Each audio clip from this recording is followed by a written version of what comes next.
እስካሁን እዚህ ጋር ተቀምጠን እንዴ ስፈልግ የነበረው? በይ ቆፍጠን ነው ማለት ያለብሽ። በዚህ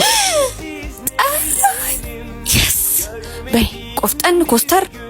አቤት ሁለተኛ እዚህ ሰፈር እንዳትመጪ አላልኩሽ? ኧረ እባክህ አንተም ብዬ አይደለም የመጣሁት። እሺ ማለፍ ደግሞ ሲጀምር መብቴ ነው። ኧረ እንዴ አንተ ቢኒ ራስ በእናትህ ቢኒያም አንተ አምጣው በእናትህ። አልሰጥሽም። አንተ እንደዚህ ነገር እንዳይመችኝ ምስጠኝ። እኔ እየቀለድኩ ነው የሚመስልሽ? ኡፍ ምን አይነቱ ሞዛዛ ነው? ኡፍ እንድሰጥሽ ትፈልጊያለሽ? አዎ እዚች ጋር መጀመሪያ ሳሚ። ኧረ ሲያምርህ ይቀራል። እሺ ቀረብሻ። ኡፍ እጭ ሞዛዛ